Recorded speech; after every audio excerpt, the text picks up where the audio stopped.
And so it got to a place where it was like, you can literally have anything you want. Men aren't the problem. Money isn't a problem. So it's like, what do you really want? And the answer was just like, I just want to be happy, independent of anything. Like, I want my happiness not to rest on whether I'm getting paid today, not to rest on whether that motherfucker texted me back. Like, I wanted my happiness to resonate from the inside out. I wanted my happiness to be from me and not based on anything outside of myself.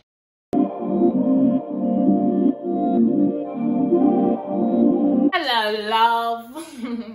It was good, guys. You know, Miss Rose. And in today's video, I'm kind of putting y'all in my business. You know what I'm saying?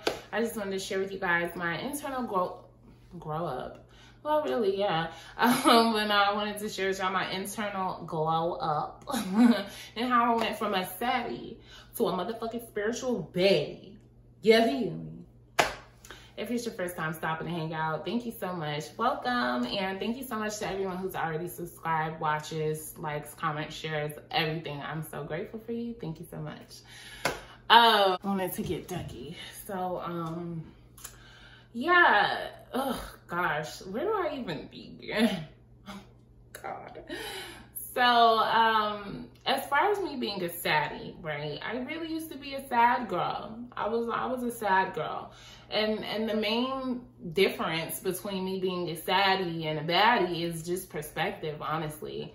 It's not like anything super monumental happened in my life. I mean, yeah, monumental things did happen. I did go through my spiritual awakening and my ascension. But other than that, I mean, that's kind of major, right? Yeah. But even before I realized that that's what it was, I still was happy. And it was a happiness that was like independent of anything going on around me. And I think that's the biggest thing that has really transformed my life and transformed me from a sad galdem to a bad galdem. So I guess maybe just start like, how was I a saddie? I used to be a saddie because like, I used to not want to be me, right? Imagine me. Me not wanting to be me? What? Like, just the thought of it now is like, damn, that's wild. But yeah, like when I was a sad girl, I used to lie a lot too. Oh my gosh, that was so weird, right? Like I used to lie about stupid stuff. I used to, you know, hyperinflate my life a little bit. And so I used to kind of like, I don't even know how to describe it. It was weird. It was really weird shit. I used to also binge eat. Oh, wow. I used to eat a lot. Like, I used to eat whole pizzas, whole tubs of fucking Ben & Jerry's ice cream. Like, I've always been a snacker. Even now, though, I can eat. That's why I don't keep certain things in my house, because I'm like, I know me, you know? And then like also when I was a saddie, like I used to look for outside validation. I used to really think that the way people treated me was a reflection of me. So I used to think that, you know, I just wasn't wanted. I used to think that people didn't really like me. I used to feel like I'm 5'10", so I used to be like, I'm so fucking tall. I'm literally a baby giraffe. I used to get on myself about my stretch marks and my rolls and my stomach, and it's just fucking tiring, bro. It's tiring even thinking about it. And it's so beautiful because now, like where I'm at now, it's like literally like, who the fuck was that person? Like, it's like, who was that? Like, it wasn't me, shoot, you know? And something else that I used to do when I was a saddie was like, I used to constantly I used to do what a lot of us do. I used to always think the solution was dating and putting myself out there. So then I would just engage with toxic men. I used to be dumb as hell and be getting tricked into crazy shit. Not even tricked, but just I wasn't listening to myself. I was betraying myself a lot. Like I would date men who I wasn't even really dating. Like, you know what I'm saying? Like, I think I got a boyfriend, but this motherfucker don't have no girlfriend. You know what I'm saying? I was really playing myself for a long time. I even went through a point where I was being really silly. Like, I was living in my car. Like, it was a lot, y'all. It was a whole lot. But I think the biggest part of me being sad was like, I was identifying myself more with the ego. And the ego is kind of like the conditioned part of our brain. It's the part of our brain that lies to us and says we have to have money to be happy. And it's like, no, money buys things, not happiness. Money is a tool, okay, to create certain feelings, okay? So once you learn how to create those feelings without money, then money just flows to you freely. But yeah, it was just a lot of goofy shit going on. And I'm trying to really think, like, what was the turning point? There was never really a turning point. Also at work, I used to be crabby, but I worked with some racist people and they were doing really shady microaggression type stuff. So it was like shady stuff going on there. Like I said, I used to just really crave things outside of myself, and I was looking outside of myself for fulfillment. Those are all like characteristics, as far as I'm concerned, when we're living in that sad vibration. We're looking for everything outside of ourselves to satisfy us. And then it wasn't even like a moment or anything like that. I always just wanted to figure out, you know, because I went through high school like we all go through high school, and then I went to college like we're all indoctrinated to do. Not all of us, but a lot of us are indoctrinated to go right to college from high school. And I always remember asking myself, like, what do I want to do? And it was never a matter of what I could do, because I'm almost damn near a genius. I'm really smart, y'all. That's why my psychic gift is claircognizance. It's just a knowing, because I am just a knower. I'm the type of person, you show me how to do something one time, I know how to do it. I understand it. It's easy for me to grasp things, you know. So I just was never a question in my life of what I could do, because I knew I could do anything. I never felt like I couldn't do anything. I love my mom so much. My mom passed away in 2015. My mom always, all my life, told me how brilliant I was, how I could do anything. I'm so happy and grateful my mother poured into me like that, because when it came time for me to pick something when I was in college trying to figure things out, I was just like, I could do anything. And that was like, what the heck? And then it was like, well, I want to earn a lot of money, right? And then it was like, but money can be taken. It was always like this voice in the back of my head, right? You have that voice too. Listen to that voice. That voice got your back, bro. Now that voice is speaking to you right now, and that other motherfucker's in the back somewhere. I don't know where that other girl is at, but we still love her. She's just not here anymore, okay?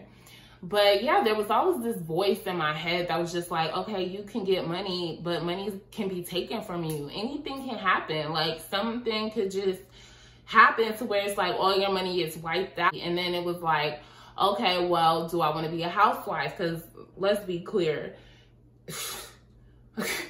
I'm 30 and I'm single because I choose that. Okay.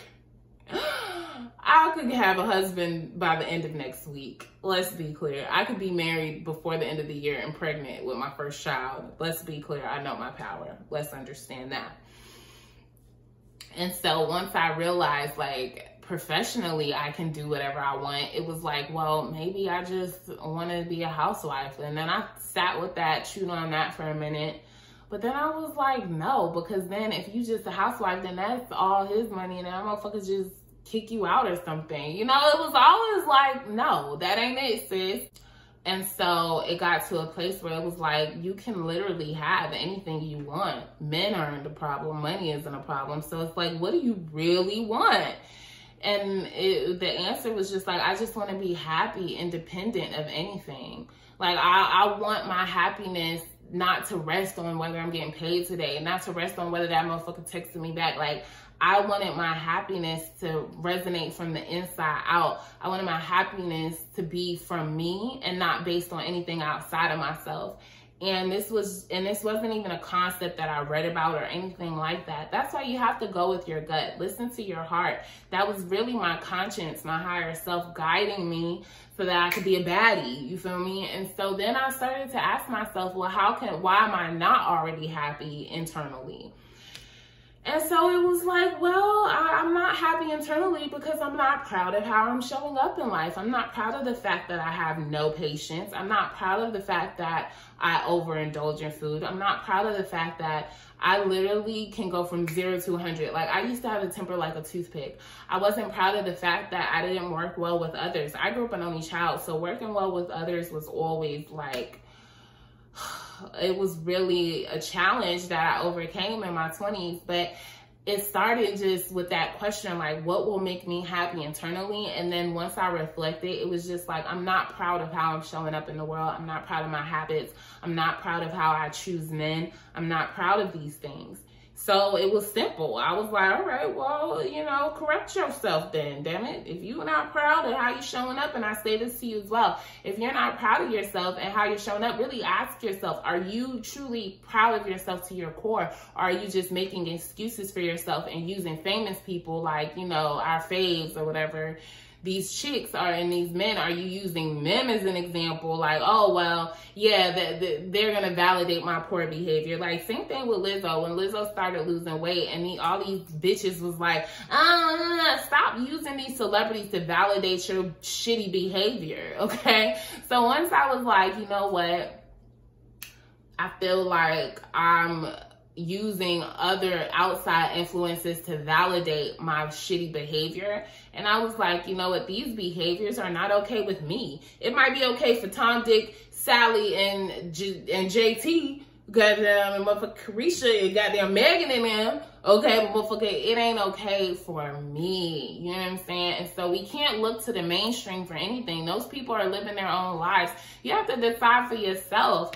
And it was at that moment, you know, once I really decided for myself that, first of all, I wasn't proud of how I was showing up. Then I also got to know, like, what would make me proud of how I showed up. And then also figuring out why. Why is very important. So I also had to make sure that I was moving in a way that was true to me. Like, why do I feel like I should or should not have sex? Or why do I feel like I should or should not do this? Is it out of fear of going to hell? Because that's not a good reason. Is it out of just, why, you know? And then I think from there, I got to a code of ethics for myself. And I was like, you know, this is how I handle men. This is how I've decided I'm handling people. This is just, it was a decision. I made a decision about what type of person I would have to show up as every day to make myself proud. Give a fuck about anybody else. It's like, how can I show up to make myself proud? And I started to do that. I started to live that with my whole entire damn chest. And I've always looked the same. I mean, yeah, I did lose weight. All right, let's be clear. Let's just go ahead and address the elephant in the room. I used to be a size 24. I'm about a size 10 now. I used to be about 350 pounds. I'm about 200 pounds now. Some of y'all weigh 150 pounds. I've lost 150 pounds. That's a whole fucking person, right? It's wild. But yeah, so like, as a result, once I decided, like, you know, I want to be someone who takes care of my body, I used other people also as inspirations. Like, I really was inspired by people who took care of their body. And I'm like, you know what, if they can do it, I can do it. And so I became proud of the fact that I get up and I take care of my body a certain way. Like, those type of things really made me feel a sense of pride, and it made me feel really good about myself. And so over time, eventually, all those good habits started to add up. I remember, like, and this was maybe about a 1.5 to a 2-year process. So please be patient with yourself. Stop looking for quick fixes. I mean, it can be a quick fix if you decide, but understand, like, for real, like, just be patient with yourself and flow with yourself. Because for me, a lot of my growth, I didn't even realize I was growing, and I had become such an internal spiritual baddie. Like, I'm talking about the craziest shit what happened in my life, and I would be unfazed by it. I would just be like, okay, let it go. Just let it slide, baby. And I remember I got to just such a really good place a few months ago, maybe like about 6 to 8 months ago, when I used to work a job. I don't work a job anymore. You know, I'm liberated from that, but I don't punch a clock anymore. I just create, which I love to do. But I used to work at a call center, and I remember I was talking to this guy. We had to do a 3-way call with like a doctor's office.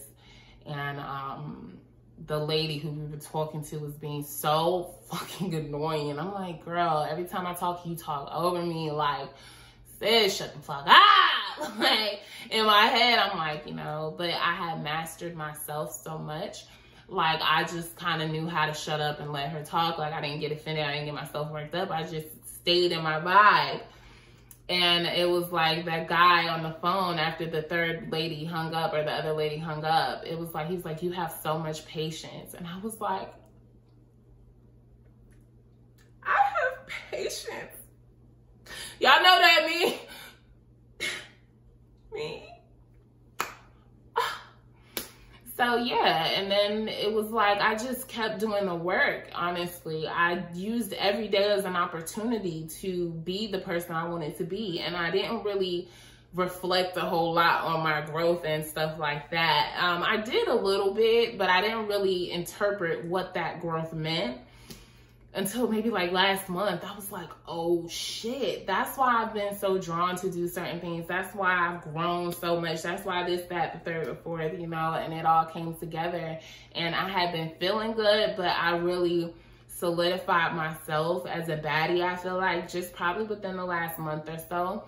I've really gotten solid on who I am, what I know, and why I'm living my life. And I've gotten more just solid on making decisions that make sense to me. My life only has to make sense to me. It makes perfect fucking sense to me. I don't care who it don't make sense to. Just really like popping my shit, you know what I'm saying? And really like living my life on my terms, how I want to. I'm not gonna be out here dating nobody just because everybody expects me to because I'm bad, because I look good. No, I'm not gonna sit over here and be just doing stuff because everybody thinks I should be doing certain stuff. I'm only doing what I feel like I can do. And that to me was the icing on the cake to me becoming a baddie, honestly, an internal baddie. It was just like deciding for myself who I wanted to be, using every day to practice showing up as that person. And then it's like, I looked up and I was like, oh shit, wait a minute, who was that? It's like, I don't even identify with my old self anymore. Like, I be looking at videos and pictures and I be like, wow, like that's me? Like, it just, I feel like just a new person. Like, I really died and came back to life, honestly. So yeah, I would say definitely get clear on yourself. Make up your mind about who you want to be. Y'all, camera died in the middle of filming, but I pretty much said everything I wanted to say. So I'm just gonna film this outro. Thank you for watching. Comment down below, let me know what else I can help you with. I love you. Like, comment, share if you care. And yeah, you the baddest on your block, not mine though. Sign off, it's enough room for both of us. All right, I'll see y'all in the next one. Peace.